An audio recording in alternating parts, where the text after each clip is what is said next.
வணக்கம், இது ஆர்த்தி கஃபே. இன்னைக்கு நம்ம என்ன பார்க்க போறோம் அப்படின்னா, ஏகப்பட்ட விட்டமின்ஸும் மினரல்ஸும் நிறைஞ்ச ரொம்ப லோ காஸ்ட்ல எல்லாருக்குமே அவைலபிளா இருக்கக்கூடிய தக்காளி ஜூஸ். ஸோ தக்காளியில நம்ம ரசம் வச்சிருக்கோம், சூப் வச்சிருக்கோம், பட் ஜூஸ் போட்டிருக்கோமா அப்படின்னு தெரியல. ஸோ இந்த ஜூஸை நீங்க ட்ரை பண்ணி பாருங்க, செம்ம டேஸ்டியா இருக்கும். அதை தான் இப்போ நம்ம பார்க்க போறோம். ஸோ இந்த ஜூஸ்க்கு நமக்கு தேவையான பொருட்கள், நான் பெங்களூர் தக்காளி, அதாவது ஆப்பிள் தக்காளி அப்படின்னு சொல்லுவோம் இல்லையா, அதுல வந்து ஒரு 3 எடுத்திருக்கேன். ஒரே ஒரு நாட்டு தக்காளி எடுத்திருக்கேன். நம்மளுடைய ஸ்வீட்டுக்கு ஏற்ற மாதிரி நாட்டு சர்க்கரை, ஏலக்காய் பொடி ஒரு 1/4 டீஸ்பூன், எலுமிச்சம்பழ சாறு ஒரு 1 டீஸ்பூன்.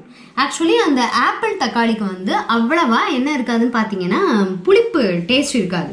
அதனால தான் நம்ம வந்து எலுமிச்சை சாறு எடுத்துக்கிறோம். ஸோ இப்போ இதை நல்லா க்ளீன் பண்ணிட்டு குட்டி குட்டி பீஸாக போட்டுடலாம். ஸோ தக்காளி பழத்தை குட்டி குட்டியாக நெருக்கியாச்சு. நான் தண்ணி எதுவுமே சேர்க்கலை, தக்காளி பழத்தில் இருக்க போகிற அந்த தண்ணி சத்து தான். ஸோ இதை வந்து நல்லா மிக்சியில் போட்டு நாட்டு சக்கரை ஏலக்காய் பொடியோட சேர்த்து நல்லா அரைச்சிடலாம். எல்லாத்தையும் சேர்த்து நல்லா அரைச்சாச்சு. ஆக்சுவலாக தண்ணி எதுவுமே நான் சேர்க்கல, தக்காளியில இருந்த தண்ணி சத்து மட்டும்தான்.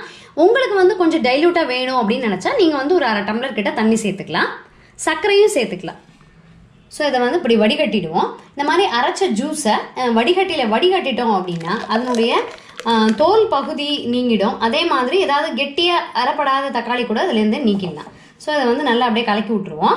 ஸோ இதை பார்த்தா தக்காளி தோல், அதுக்கப்புறம் அதில் இருக்கக்கூடிய விதைகள் எல்லாமே நம்ம வந்து வடிகட்டியாச்சு.